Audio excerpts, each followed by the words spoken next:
ठीक है। तो सबसे पहली बात करना क्या है, यहाँ पे मेड ऑफ होता है, ठीक है, और मेड फ्रॉम होता है। तो मेड ऑफ और मेड फ्रॉम में क्या फ़र्क है, तो बस यही फ़र्क है, बस इतना ही आप समझ जाइए कि मेड ऑफ वहाँ पर आएगा जहाँ पर केमिकल चेंजेस नहीं होते हैं, मेड ऑफ वहाँ पर आएगा जहाँ पर केमिकल चेंजेस नहीं होते हैं, यानी कि फिजिकल चेंज होता है, उसके स्ट्रक्चर में चेंज होता है। बात समझ पाए, याद रखिएगा। यहाँ पर क्या, जैसे हम बता रहे थे ईंट की बात बोल रहे थे, अगर ये दीवार में हम लगा दिए तो ईंट है, लेकिन अगर उसको हम निकाल भी दिए तो फिर भी तो वो ईंट ही है।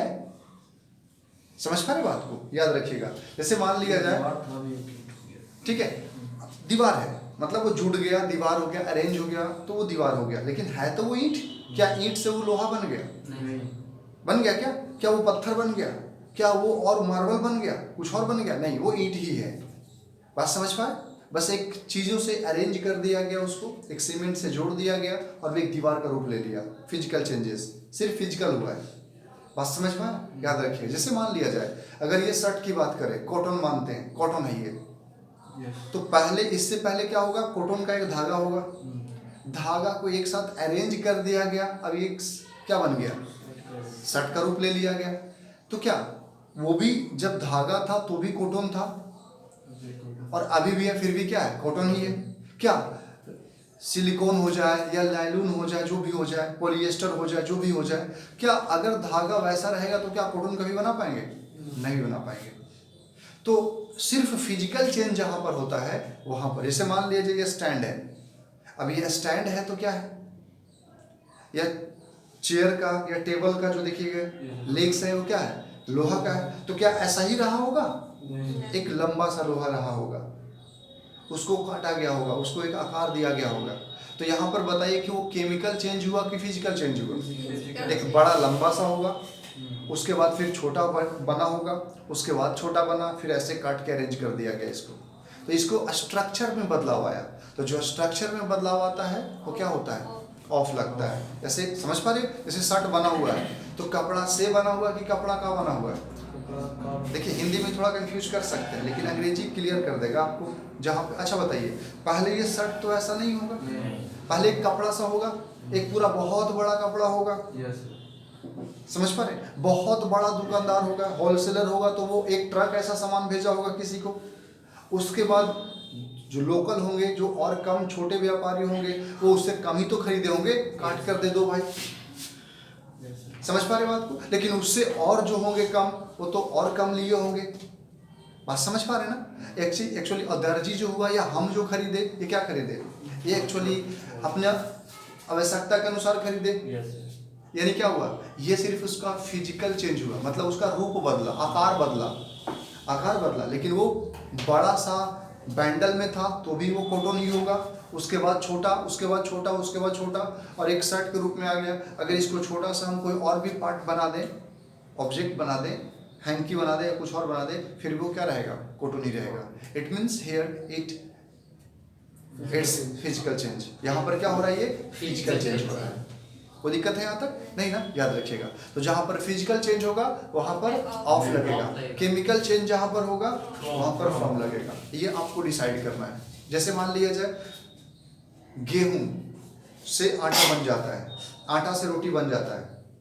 अब ये सब केमिकल चेंजेस हो रहे हैं। जो गेहूं का रूप आकृति जो भी है वो आटा का नहीं हो सकता, और जो आटा है वो रोटी बन गया तो फिर आटा से रोटी नहीं बना सकते।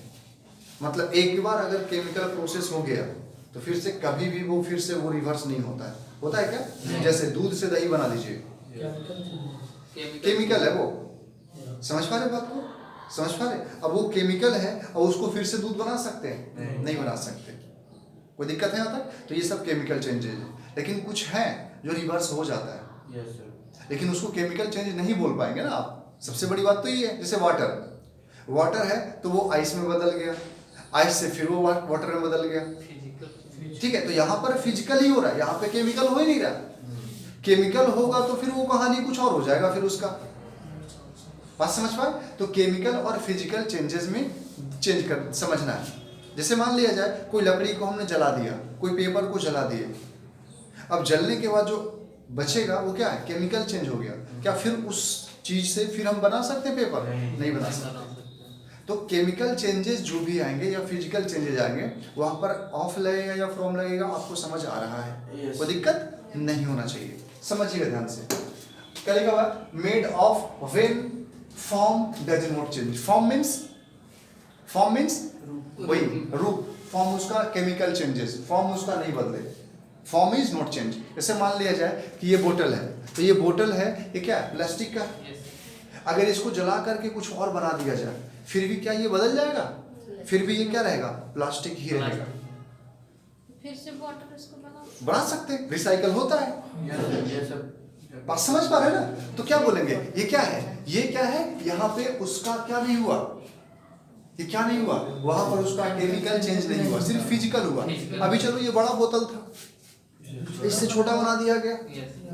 बात समझ में? शीशे जितने होते हैं, शीशे का ग्लास वगैरह होते हैं, सब टूटते हैं तो फिर से उसको क्या बनाया जाता है? रिसाइकल किया जाता है। रिसाइकल फिर से किया जाता है। क्यों? रिसाइकल होता है। समझ? वहां पर क्या हुआ? शीशा पहले भी था, शीशा बाद में भी है, केमिकल चेंज नहीं हुआ, फिजिकल चेंज हो गया। आगे समझिए। व्हेन क्या लिखा हुआ? Made from, when form changes, जहां पे फॉर्म बदल जाता है। कोई दिक्कत? कोई दिक्कत है यहाँ तक? नहीं ना? लकड़ी को जलाएंगे वो कोयला बन जाएगा, कोल बन जाएगा। कौन समझ पा रहे? बन गया नहीं बन गया? तो ये सब क्या हो गया? Chemical changes. दूध से दही बन जाना केमिकल चेंजेस हो जाता है। ठीक है ना? समझ पा रहे बात को? और गेहूं को आटा के रूप में कन्वर्ट कर देना केमिकल चेंजेस कहलाता है। आराम से बना सकते हैं, कोई दिक्कत है यहाँ तक? जैसे देखिएगा, the table is made of would. जब टेबल बनाया गया तो टेबल बनने से पहले वो लकड़ी होगा, लकड़ी होगा, एक बड़ा सा आकार होगा। उसको कारपेंटर क्या करते हैं? काट कर उसको पतला पतला करके आराम से एक स्टूल का या टूल का, टेबल का रूप दे देते हैं। तो बताइए ये क्या होगा? मेड ऑफ होगा कि मेड फ्रॉम होगा? मेड ऑफ हो जाएगा, कोई दिक्कत नहीं है। आगे समझिएगा। Bread is made from wheat. Bread is made from wheat. Made from wheat मतलब क्या? केमिकल चेंजेस है। आगे समझिएगा। Curd is made from milk होगा। अच्छा, मेड फ्रॉम होगा या मेड ऑफ होगा? क्योंकि फ्रॉम होगा क्योंकि केमिकल चेंजेस है। आगे समझिएगा। Shoes are made from leather. अब बताओ, शूज जो बनते हैं वो किससे बनते हैं? मेड फ्रॉम होगा कि मेड ऑफ होगा? मेड ऑफ होगा। अब बोलो जरा, मेड फ्रॉम होना चाहिए या मेड ऑफ होना चाहिए? अरे बोलो, ऑफ होगा। फ्रॉम में गलती है क्या? Yes sir. हैं? Yes sir. कोई प्रॉब्लम? नो। चलिए अब सुनिएगा, मेड ऑफ लेदर। तो अब बताओ सही है गलत है वो खुद आप बताओ। तो फिलहाल ये जिस हिसाब से जो हम लोग पढ़े, अरे भाई शूज को जब बना रहे थे, अगर स्टार्टिंग में लेदर होगा तो शूज को तैयार होने के बाद भी वो लेदर ही रहेगा, तो थोड़ी ना कोई और रूप हो जाएगा, नहीं हो पाएगा। ठीक है, तो यहाँ पर ये सेंटेंस क्या हो जाएगा? इसको आप काट कर यहाँ पर क्या लिख सकते हैं? ऑफ लिख सकते हैं। कोई प्रॉब्लम नहीं होना चाहिए। ठीक है, आगे समझिएगा। आगे अच्छा और आगे समझते हैं। यहाँ पे क्या लिखा हुआ है? Deal in. ठीक है ना? डील इन होता है, इसका मतलब टू डू बिजनेस। इसका मतलब व्यापार करना होता है, सौदा करना होता है, बेचना खरीदना होता है, मर्चेंट करना। आप ऐसा मर्चेंट बोल सकते हैं, व्यापार बोल सकते हैं। डील इन, ठीक है ना? आगे समझिएगा। डील विद का मतलब होता है, एक्चुअली लिखा हुआ हैंडल करना, टैकल करना, मैनेज करना, आप ऐसा बोल सकते हैं। ठीक है ना? टू कोप विद, कोऑपरेट करना के सेंस में आप बोल सकते हैं। यस आई विल, ठीक है ना? I will deal with you, ठीक है ना? मतलब ऐसा बोल सकते हैं, हाँ हम मैनेज कर लेंगे, हम टैकल कर लेंगे, हम हैंडल कर लेंगे। समझ पा रहे बात को? तो डील विद का मतलब होता है टू हैंडल, टू टैकल, आप ऐसा बोल सकते हैं। कोई समझ, कोई दिक्कत है यहाँ तक? नहीं। डील आउट का मतलब होता है डिस्ट्रीब्यूट करना। डील आउट का मतलब क्या होता है? डिस्ट्रीब्यूट करना, बांटना। देखिए अंग्रेजी डिफिकल्ट इस वजह से हो जाता है क्योंकि ये जो आप जानते हैं उस शब्द का इस्तेमाल नहीं करेगा। जैसे अगर डील आउट ना बोल करके वो डिस्ट्रीब्यूट करना भी बोल सकते हैं, लेकिन वो डिस्ट्रीब्यूट नहीं बोलेगा। वहां पर आपको डील आउट या डील इन या डील विद में ऐसा कुछ फाइंड आउट करना होगा। जब तक आप ये तीनों में फर्क नहीं समझ पाएंगे तब तक आपको कंफ्यूजन ही रहेगा। चार ऑप्शन होते हैं, चार ऑप्शंस होते हैं, चार में तीन तो यहीं पे दिख गया। डील इन क्या होता है, डील विद क्या होता है, डील आउट क्या होता है। बस समझ पा रहे? आगे समझिएगा। तो डील आउट का मतलब होता है डिस्ट्रीब्यूट करना, बांटना, ठीक है ना? स्कैटर करना, छितरा देना, आप ऐसा समझ सकते हैं अकॉर्डिंग टू द सिचुएशन। क्या लिखा हुआ है? अब देखिए, अब यहाँ पर खाली जगह अगर छोड़ दिया जाए तो आप सोचिए ही गारमेंट्स। अब गारमेंट्स क्या करेगा? गारमेंट्स मतलब कपड़ा का सामान, बिजनेस जो होता है कपड़ा वगैरह का। तो बताओ उसको हैंडल करेगा, टैकल करेगा, डिस्ट्रीब्यूट करेगा या फिर बिजनेस करेगा? जाहिर सी बात है, ठीक है ना। तो ही डील्स इन गारमेंट्स, वो क्या करता है? गवर्नमेंट का मतलब कपड़े का क्या करता है? व्यापार करता है, बिजनेस करता है। ऐसे आई can deal with any problem. अब यहाँ पे डील इन एनी प्रॉब्लम नहीं होगा। अब यहाँ पे बिजनेस मतलब डील इन क्यों नहीं होगा? क्योंकि डील इन का मतलब होता है बिजनेस करना। तो कोई किसी प्रॉब्लम को कैसे व्यापार कर सकता है? तो यहाँ पर डील इन ना होगा, बल्कि यहाँ पर क्या होगा? डील विद होगा। क्या होगा? Deal with. कैसे? I can deal with any problem. हाँ, मैं किसी भी प्रॉब्लम को क्या कर सकता हूँ? मैनेज कर सकता हूँ, टैकल कर सकता हूँ, उसके साथ अच्छा सा मैनेज किया जा सकता है। ऐसे तो डील विद हो जाएगा। आगे समझिए क्या लिखा हुआ है, ठीक है। I could not deal with excessive heat. अब डील विद हो जाएगा यहाँ पे। डील विद का मतलब वही हो जाएगा बर्दाश्त करना के सेंस में। समझ पा रहे बात को? टैकल करना, हैंडल करना। मतलब अगर ज्यादा एक्सेसिव हीट हो जाएगा, टेम्परेचर काफी हाई पे चले जाएंगे, तो फिर हम उसके साथ मैनेज नहीं कर पाएंगे, हम टैकल नहीं कर पाएंगे, बर्दाश्त नहीं कर पाएंगे। डील विद का मतलब ये भी हो सकता है, होता है। आगे समझिएगा। कोई प्रॉब्लम है यहाँ तक? आगे समझिएगा। हाँ, क्या लिखा हुआ जी? The timetable has been dealt out। अब ये डील वर्ब है, ये क्या है? डील जो है ना वर्ब है। तभी तो जब वर्ब हुआ तभी तो सब्जेक्ट के अनुसार यहाँ पे एस लगा दिया गया, ठीक है ना। आई है तो कैन है तो डील आ गया। आई कुड नॉट डील आ गया। यहाँ पर हैज बीन आ गया तो डील हो गया। ये वर्ब के अनुसार चेंज होता है। तो dealt out, time table has been dealt out मतलब टाइम टेबल सबको क्या कर दिया गया? डिस्ट्रीब्यूट कर दिया गया है, बांट दिया गया है, शेयर कर दिया गया है। डील्ड आउट का मतलब आप ऐसा बोल सकते हैं। अब आप समझ पा रहे होंगे, तीनों को एक जगह रख करके आप देखेंगे तो समझ में आए कि जहाँ पे डील्स इन है वहाँ पे डील विद नहीं हो सकता, और जहाँ पे डील इन है वहाँ पे डील आउट भी नहीं हो सकता। मतलब कोई कहीं पे नहीं हो सकता।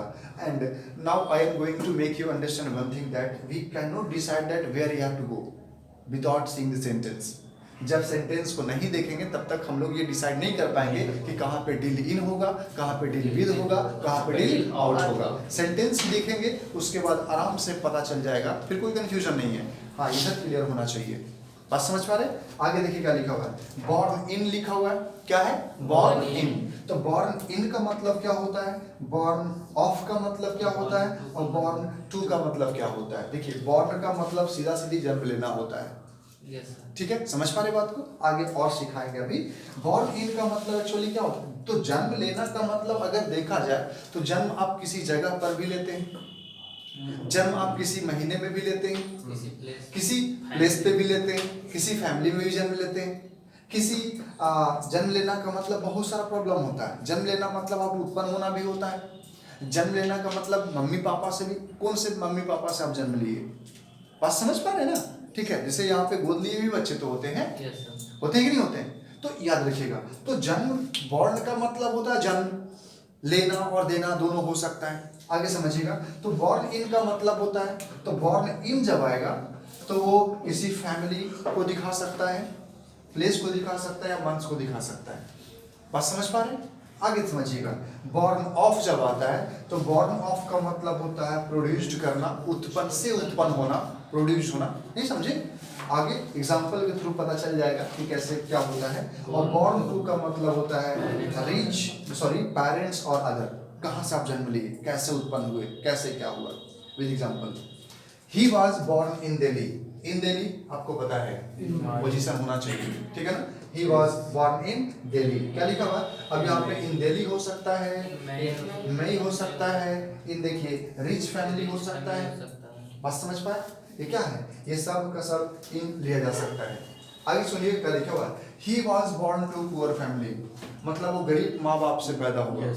गरीब माँ बाप से पैदा हुआ मतलब उनके मम्मी पापा गरीब थे। समझ पा रहे बात को? He was born to poor parents, आप ऐसा बोल सकते हैं। देखिएगा, मिजरी बोलता है इसको, ठीक है ना। Misery is born of poverty. जो देखिए वो लोग बोलते हैं ना, अब वो गरीब मतलब वो क्या बोल सकते हैं, वो कंजूस है। एक माइजर होता है और एक होता है इकोनॉमिकल। तो माइजर और इकोनॉमिकल में फर्क है। समझ पा रहे बात को? माइजर और इकोनॉमिकल में फर्क है, याद रखिएगा हमेशा।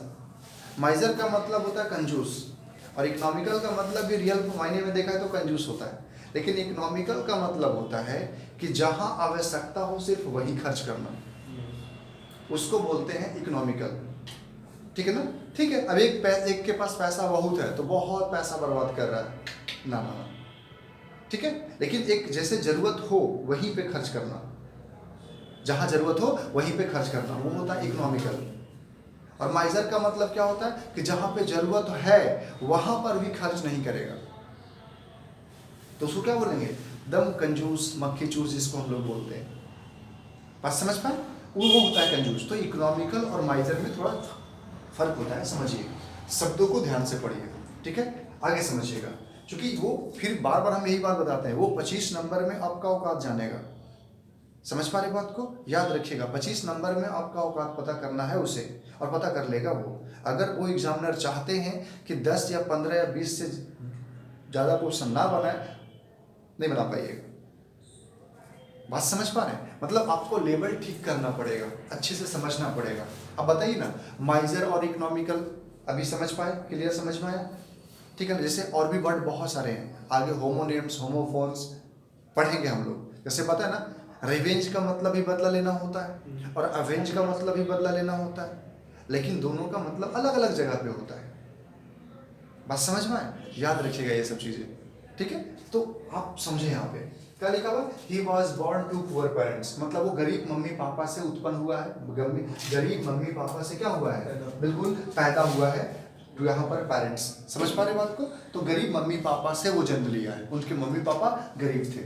अब misery is a born of poverty, तो माइजरी जो है ना, वो कंजूसी जो है ना, वो गरीबी से जन्म लेता है।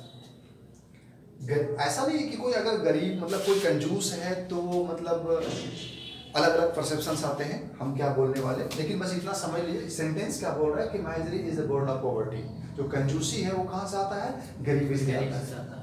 आपको सबको मन करता है अच्छा सा स्टैंडर्ड लिविंग स्टैंडर्ड हो, अच्छे अच्छे बाइक हो, अच्छे लिविंग स्टैंडर्ड हो, but we don't have that particular things. Why? Because we don't have lots of money और सोर्स ऑफ इनकम। ठीक है? तो इस वजह से हम लोग क्या है, नहीं एडजस्ट करते हैं मतलब चलो ठीक है, चल काम चला लो। ठीक है? आगे समझिएगा। कोई दिक्कत है यहाँ तक? नहीं ना? चलो, थैंक यू।